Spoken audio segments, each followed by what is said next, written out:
জামায়াতে ইসলামীর প্রতিষ্ঠাতা আবুল আলা মওদুদীর ভ্রান্ত এবং কুফুরি আকীদাসমূহ রেফারেন্স সহ নিম্নে পেশ করা হল। ১. মওদুদী বলেছে সমস্ত নবী গুনাহগার, তাফহিমাত ২য় খণ্ড ৫৭।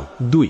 মওদুদী বলেছে নবী ও সাহাবীদের মধ্যে লোভ, লালসা, ঘৃণা, বিদ্বেষ, কার্পণ্য, স্বার্থপরতা ও প্রতিহিংসা ছিল, যার ফলে উহুদ যুদ্ধে পরাজিত হয়েছেন। তাফহিমুল কুরআন ২য় খণ্ড ৬০ ও ৯৯ নং টিকা। ৩. কুরআন নাজিল হওয়ার ১০০ বছর পরে তা পরিবর্তন হয়ে গেছে। কুরআনের ৪টি মৌলিক পরিভাষা ১৪ ও ১৫। ৪. মওদুদী বলেছে আমাদের নবী তার রেসালাতের দায়িত্ব আদায়ে ভুল ত্রুটি করেছেন। তাফহিমুল কুরআন ১৯ খণ্ড ২৮৬ ৪ নং টিকা। কুরআনের ৪টি মৌলিক পরিভাষা ১১৮। ৫. নবী আলাইহিস সালামের মতো লম্বা দাড়ি রাখা বা অন্যান্য কর্ম নবী এর মতো করা মারাত্মক ধরনের বিদআত ও দ্বীনের বিপজ্জনক বিকৃতি। রাসায়েল ও মাসায়েল ১ ১৮২। ৬. হাদিসের দ্বারা যদি বেশি কিছু অর্জিত হয় তবে সহিহ হওয়ার ধারণার ওপর দৃঢ় বিশ্বাস ইয়কিন রাখা যায় না। তরজুমানুল কুরআন ২৬৭ খণ্ড ২৬ সংখ্যা ৩। ৭. আল্লাহ পাকের বিধান অস্বীকার করে মওদুদী বলেছিল যে ক্ষেত্রে নর নারীর অবাধ মেলামেশা সেক্ষেত্রে জেনার কারণে আল্লাহ পাক উনার আদেশকৃত রজম শাস্তি প্রয়োগ করা জুলুম। তাহিমাত ২ ২৮১। নট অথচ জেনাকারীদের জন্য রজমের শাস্তি স্বয়ং আল্লাহ পাক নিজেই দিয়েছেন। ৮. ফেরেশতা ওই জিনিস যাকে গ্রিক, ভারত ইত্যাদি দেশের মুশরিকরা দেবদেবী হিসেবে স্থির করেছে। তাজদীদ ও ইহয়ায়ে দ্বীন ১০। ৯. হযরত আদম আলাইহিস সালাম মানবিক দুর্বলতায় আক্রান্ত ছিলেন। তাফহিমুল কুরআন উর্দু ৩ ১২৩ মাস্ট সূরা রদ এর তাফসির অক্টোবর ১৯৬৬ প্রথম সংস্করণ। ১০. হযরত নূহ আলাইহিস সালাম চিন্তাধারার দিক থেকে দ্বীনের চাহিদা থেকে সরে গিয়েছিলেন। তাফহিমুল কুরআন ২য় খণ্ড ৩৪৪ তৃতীয় সংস্করণ ১৯৬৪। ১১. নবী হওয়ার পূর্বে হযরত মূসা আলাইহিস সালাম দ্বারা একটি কবিরা গুনাহ হয়েছিল। রাসায়েল ও মাসায়েল ১ ৩১। ১২. মহানবী সাল্লাল্লাহু আলাইহি ওয়াসাল্লাম মানবিক দুর্বলতা থেকে মুক্ত ছিলেন না, অতএব তিনি মানবিক দুর্বলতার বশীভূত হয়ে গুনাহ করেছিলেন। তরজুমানুল কুরআন ৮৫ সংখ্যা ২৩০ পৃষ্ঠা। তরজুমানুস সুন্নাহ ৩ ৩০৫। ১৩. কুরআনুল কারীম নাজাতের জন্য নয়, নিছক হেদায়েতের জন্য। তাফহিমুল কুরআন প্রথম খণ্ড ৩২১ পৃষ্ঠা। ১৪. হযরত আবু বকর সিদ্দিক রাদিয়াল্লাহু আনহু খেলাফতের দায়িত্ব পালনে সম্পূর্ণ অযোগ্য ছিলেন। তাজদীদ ও ইহয়ায়ে দ্বীন ২২। ১৫. হযরত উসমান রাদিয়াল্লাহু আনহু উনার মাঝে স্বজনপ্রীতির বদগুণ বিদ্যমান ছিল। খেলাফত ও মুলকিয়াত ৯৯ পৃষ্ঠা। ১৬. হযরত আলী রাদিয়াল্লাহু আনহু খেলাফতকালে এমন কিছু কাজ করেছেন যাকে অন্যায় বলা ছাড়া উপায় নাই। খেলাফত এ মুলকিয়াত ১৪৬। ১৭. হযরত মুয়াবিয়া রাদিয়াল্লাহু আনহু স্বার্থবাদী, গনিমতের মাল আত্মসাৎকারী, মিথ্যা সাক্ষ্য গ্রহণকারী ও অত্যাচারী ছিলেন। খেলাফত ও মুলকিয়াত ১৭৩। ১৮. সাহাবাই কিরাম অনেকেই মন গড়া হাদিস বর্ণনা করেছেন। তরজুমানুল কুরআন ৩৫ সংখ্যা। ১৯. হযরত দাউদ আলাইহিস সালাম তৎকালীন যুগে ইসরায়েলি সোসাইটি দ্বারা প্রভাবান্বিত হয়ে এক বিবাহিত যুবতীর উপর আসক্ত হয়ে তাকে বিবাহ করার জন্য তার স্বামীর নিকট তালাকের আবেদন করেছিলেন। তাফহিমাত ২ ২৪২ দ্বিতীয় সংস্করণ। নির্বাচিত রচনাবলী ২ ৭৩ আধুনিক প্রকাশনী, প্রথম প্রকাশ ১৯৯১ ইংরেজি। ২০. হযরত দাউদ আলাইহিস সালাম উনার কাজের মধ্যে নফস ও অভ্যন্তরীণ কুপ্রবৃত্তির কিছুটা দখল ছিল। তাফহিমুল কুরআন উর্দু ৪ ৩২৭ পৃষ্ঠা। সূরা রদ এর তাফসির অক্টোবর ১৯৬৬ প্রথম সংস্করণ। ২১. রাসূল করিম সাল্লাল্লাহু আলাইহি ওয়াসাল্লাম নবুয়তের ২৩ বছরের দায়িত্ব পালনে অনেক ত্রুটি বিচ্যুতি করেছেন। তাফহিমুল কুরআন ১৯তম খণ্ড ২৯০ পৃষ্ঠা। আব্দুল মান্নান তালিব অনুদিত। ২২. রাসূল না অতিমানব না মানবিক দুর্বলতা থেকে মুক্ত।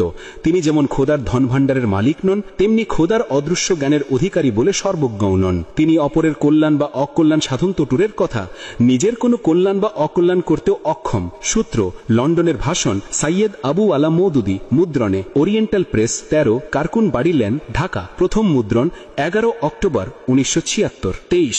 দজ্জাল কখন কোথায় আবির্ভূত হবে হুজুর সাল্লাল্লাহু আলাইহি ওয়াসাল্লামকে জানানো হয়নি। তিনি দজ্জাল সম্পর্কে যা বলেছেন প্রকৃতপক্ষে তা তার কাল্পনিক ও অনুমান মাত্র। এ ব্যাপারে তিনি নিজেও সন্দিহান ছিলেন। সূত্র তরজুমানুল কুরআন। ২৪. আলেম ব্যক্তির জন্য তাকলিদ বা মাযহাব গ্রহণ কবিরা গুনাহ, বরং তার চেয়েও জঘন্য। ইসলামী রেনেসা আন্দোলন। ২৫. কোন নবী বা অলির মাজার জিয়ারত করার উদ্দেশ্যে সফর করা হারাম। ইবনে তাইমিয়া, মওদুদী ও মং আব্দুর রহিম। ২৫. কুরআন বুঝার জন্য কোনো তাফসিরের প্রয়োজন নেই, একজন দক্ষ প্রফেসরই যথেষ্ট। তানকিহা ৩১২ পৃষ্ঠা। ২৬. নবী করিম সাল্লাল্লাহু আলাইহি ওয়াসাল্লামের আরবের মধ্যে যে বিশেষ সাফল্য অর্জিত হয়েছে তার কারণ এটাই ছিল যে তার ভাগ্যে আরবের উত্তম মানবীয় বুঝি জোটেছিল। তিনি যদি সাহসহীন, দুর্বল ইচ্ছাশক্তি সম্পন্ন অযোগ্য মানুষের দল পেতেন, তারপরও কি এ সাফল্য অর্জন হতো? তাহরিকে ইসলামী কি আখলাকি বুনিয়াদি, পৃষ্ঠা 17। ইসলাম কোনো ধর্ম নয় বরং জিহাদের নাম। নামাজ কোনো ইবাদত নয় বরং জিহাদের ট্রেনিং। নামাজের হাকিকাত মওদুদি। এমন আকীদা কি কোনো মুসলিম ব্যক্তি পোষণ করতে পারে? এরা কোন এজেন্ডা বাস্তবায়ন করতে চায়? এরা পবিত্র ধর্ম ইসলামের নাম ব্যবহার করে মানুষের সাথে প্রতারণা করছে যুগ যুগ যাবৎ। এই কুলাঙ্গার ও ভণ্ডদের প্রতিহত করা মুমিন মুসলমানের ঈমানি দায়িত্ব। আল্লাহ পাক আমাদের এদের ফিতনা থেকে হেফাজত করুন, আমিন। ভালো লাগলে আমার MNK পেজে ফলো দিয়ে সাথে থাকুন। ধন্যবাদ। জামায়াতে ইসলামীর প্রতিষ্ঠাতা আবুল আলা মওদুদীর ভ্রান্ত এবং কুফুরি আকীদাসমূহ রেফারেন্স সহ নিম্নে পেশ করা হল। 1 মওদুদী বলেছে সমস্ত নবী গুনাহগার, তাফহিমাত 2 খণ্ড 57। 2 মওদুদী বলেছে নবী ও সাহাবীদের মধ্যে লোভ, লালসা, ঘৃণা, বিদ্বেষ, কার্পণ্য, স্বার্থপরতা ও প্রতিহিংসা ছিল, যার ফলে উহুদ যুদ্ধে পরাজিত হয়েছেন। তাফহিমুল কুরআন 2 খণ্ড 60 ও 99 নং টিকা। 3 কুরআন নাজিল হওয়ার 100 বছর পরে তা পরিবর্তন হয়ে গেছে। কুরআনের 4টি মৌলিক পরিভাষা 14 ও 15। 4 মওদুদী বলেছে আমাদের নবী তার রেসালাতের দায়িত্ব আদায়ে ভুল ত্রুটি করেছেন। তাফহিমুল কুরআন 19 খণ্ড 286 4 নং টিকা। কুরআনের 4টি মৌলিক পরিভাষা 118। 5 নবী আলাইহিস সালামের মতো লম্বা দাড়ি রাখা বা অন্যান্য কর্ম নবী এর মতো করা মারাত্মক ধরনের বিদাত ও দ্বীনের বিপজ্জনক বিকৃতি। রাসায়েল ও মাসায়েল 182। 6 হাদিসের দ্বারা যদি বেশি কিছু অর্জিত হয় তবে সহি হওয়ার ধারণার ওপর দৃঢ় বিশ্বাস ইয়কিন রাখা যায় না। তরজুমানুল কুরআন 267 খণ্ড 26 সংখ্যা 3। 7 আল্লাহ পাকের বিধান অস্বীকার করে মওদুদী বলেছিল যে ক্ষেত্রে নর নারীর অবাধ মেলামেশা, সেক্ষেত্রে জেনার কারণে আল্লাহ পাক উনার আদেশকৃত রজম শাস্তি প্রয়োগ করা জুলুম। তাহিমাত 281। নোট অথচ জেনাকারীদের জন্য রজমের শাস্তি স্বয়ং আল্লাহ পাক নিজেই দিয়েছেন। 8 ফেরেশতা ওই জিনিস যাকে গ্রিক, ভারত ইত্যাদি দেশের মুশরিকরা দেবদেবী হিসেবে স্থির করেছে। তাজদীদ ও ইহয়ায়ে দ্বীন 10। 9 হযরত আদম আলাইহিস সালাম মানবিক দুর্বলতায় আক্রান্ত ছিলেন। তাফহিমুল কুরআন উর্দু 3 123 মাস্ট সূরা রদ এর তাফসীর অক্টোবর 1966 প্রথম সংস্করণ। 10 হযরত নূহ আলাইহিস সালাম চিন্তাধারার দিক থেকে দ্বীনের চাহিদা থেকে সরে গিয়েছিলেন। তাফহিমুল কুরআন 2 খণ্ড 344 তৃতীয় সংস্করণ 1964। 11 নবী হওয়ার পূর্বে হযরত মূসা আলাইহিস সালাম দ্বারা একটি কবিরা গুনাহ হয়েছিল। রাসায়েল ও মাসায়েল 1:31।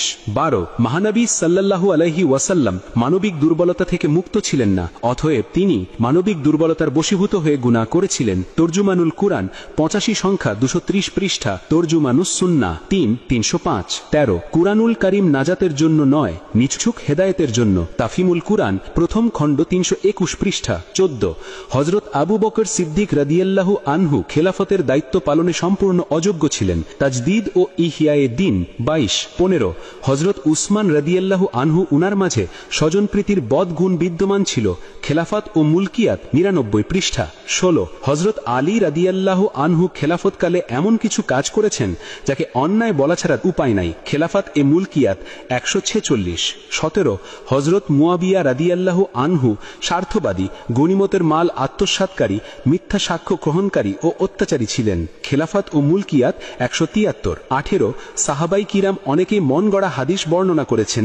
তরজুমানুল কুরআন 35 সংখ্যা। 19 হযরত দাউদ আলাইহিস সালাম তৎকালীন যুগে ইসরায়েলি সোসাইটি দ্বারা প্রভাবান্বিত হয়ে এক বিবাহিত যুবতীর উপর আসক্ত হয়ে তাকে বিবাহ করার জন্য তার স্বামীর নিকট তালাকের আবেদন করেছিলেন। তাফহিমাত 2 242 দ্বিতীয় সংস্করণ। নির্বাচিত রচনাবলী 2 73 আধুনিক প্রকাশনী প্রথম প্রকাশ 1991 ইংরেজি। 20 হযরত দাউদ আলাইহিস সালাম উনার কাজের মধ্যে নফস ও অভ্যন্তরীণ কুপ্রবৃত্তির কিছুটা দখল ছিল। তাফহিমুল কুরআন উর্দু 4 327 পৃষ্ঠা।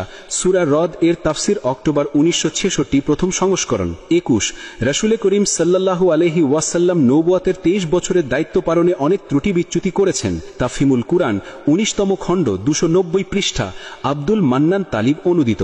22 রাসূল না অতিমানব না মানবিক দুর্বলতা থেকে মুক্ত।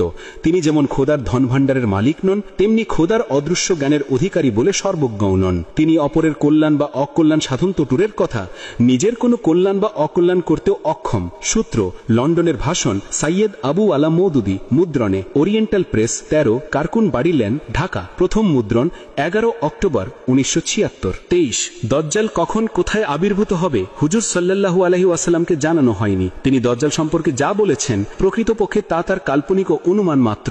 এ ব্যাপারে তিনি নিজেও সন্দিহান ছিলেন। সূত্র তরজুমানুল কুরআন। 24 আলেম ব্যক্তির জন্য তাকলিদ বা মাযহাব গ্রহণ কবিরা গুনাহ, বরং তার চেয়েও জঘন্য ইসলামী রেনেসা আন্দোলন। 25 কোন নবী বা অলির মাজার জিয়ারত করার উদ্দেশ্যে সফর করা হারাম, ইবনে তাইমিয়া, মওদুদী ও মোং আব্দুর রহিম। 25 কুরআন বুঝার জন্য কোনো তাফসিরের প্রয়োজন নেই, একজন দক্ষ প্রফেসরই যথেষ্ট, তানকিহা 312 পৃষ্ঠা। 26 নবী করিম সাল্লাল্লাহু আলাইহি ওয়াসাল্লামের আরবের মধ্যে যে বিশেষ সাফল্য অর্জিত হয়েছে তার কারণ এটাই ছিল যে তার ভাগ্যে আরবের উত্তম মানবীয় বুঝি জুটেছিল। তিনি যদি সাহসহীন, দুর্বল ইচ্ছাশক্তি সম্পন্ন অযোগ্য মানুষের দল পেতেন, তারপরও কি এ সাফল্য অর্জন হতো? তাহরিকে ইসলামী কি আখলাকি বুনিয়াদি পৃষ্ঠা 17 ইসলাম কোনো ধর্ম নয় বরং জিহাদের নাম, নামাজ কোনো ইবাদত নয় বরং জিহাদের ট্রেনিং, নামাজের হাকিকাত। মওদুদী এমন আকীদা কি কোনো মুসলিম ব্যক্তি পোষণ করতে পারে? এরা কোন এজেন্ডা বাস্তবায়ন করতে চায়? এরা পবিত্র ধর্ম ইসলামের নাম ব্যবহার করে মানুষের সাথে প্রতারণা করছে যুগ যুগ যাবৎ। এই কুলাঙ্গার ও ভণ্ডদের প্রতিহত করা মুমিন মুসলমানের ঈমানি দায়িত্ব। আল্লাহ পাক আমাদের এদের ফিতনা থেকে হেফাজত করুন, আমিন।